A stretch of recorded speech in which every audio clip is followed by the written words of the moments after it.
Most employees think that they're doing okay when it comes to money until they understand what okay means. And I used to be like this. I had a pretty good savings habit, and I would think myself as rich because I could afford some things until years later when I realized my definition of rich was actually poor. Today, I'll be breaking down 10 shocking stats, money stats that apply to employees across the world, not just the UK or Nigeria, because the story is the same. I've spoken to a number of our community members and the story is the same. And it's important that we know this so that we can see how we compare with the stats and how we can start to improve on our finances. We can score ourselves, over 10 and see what we need to do to fix the gaps. The first one is that most employees have less than 3 months savings of their living expenses. They cannot survive 90 days without a paycheck. I saw a survey that shows that a large percentage of employees in the US cannot cover a $1,000 emergency. In Nigeria and everywhere, basically, this month's salary is used to fund next month's expenses. And what this means is that if there is any emergency, everything collapses. And this is why I always say emergency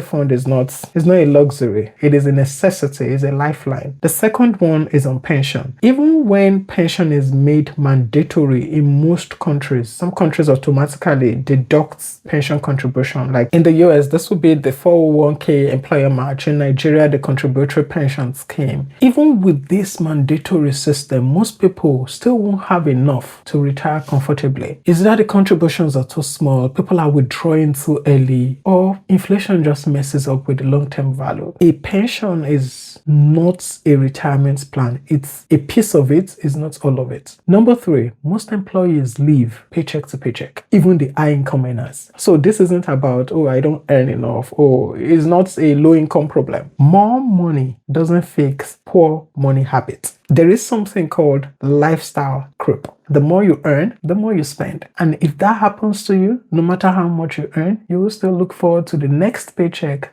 to fulfill your obligations. Number 4, the average employee carries high interest debts. Credit cards, personal loan, overdrafts, for example, are what most people hang on to meet their needs and even sometimes wants. The average employee owes a lot, often at interest rates that grow faster than their income. Debt is one of the biggest wealth killers globally. So the next one is on housing. Housing takes 30 to 50% of the average employee's income. In many cities like New York, London, even Manchester, housing alone can swallow nearly half of someone's paycheck. Rent or mortgage is the biggest expense in most places in the world. When one expense takes that much, saving becomes almost impossible if finances are not well managed. Number 6, most employees have only one source of income, and this one is a very common one. One employer, one paycheck, one point of failure. Most financially smart people have multiple income streams. Relying on just one single income is one of the biggest financial risks that we have now. Biggest. Don't rely on one income. Okay, the next one. Inflation eats more income than most people realize. Inflation varies by country, but the truth is that prices are rising sometimes faster than wages. In the US, inflation has fluctuated between 3 to 9% in recent years. In Nigeria, inflation has been, significantly higher. In many countries, salaries just don't keep up. This means that every year, the average worker becomes poorer unless they increase their skills or they increase their income.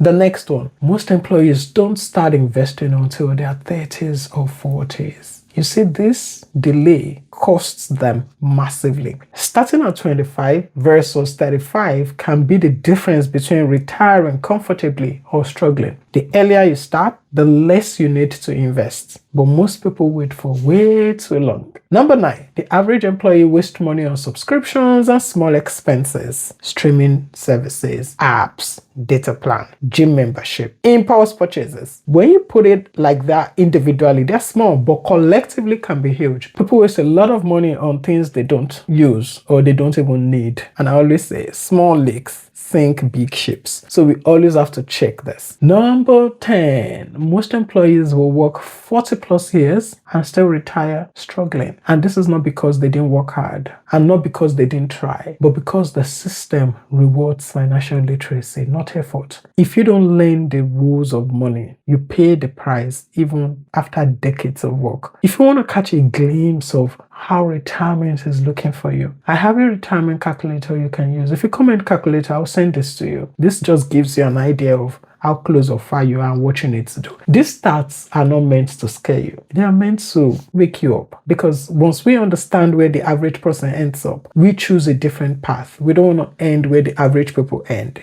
And if you're thinking, just maybe I should start my investment journey now, I've been hearing about investment, I need to start. I have a video you can watch as a beginner, and I will see you in that video.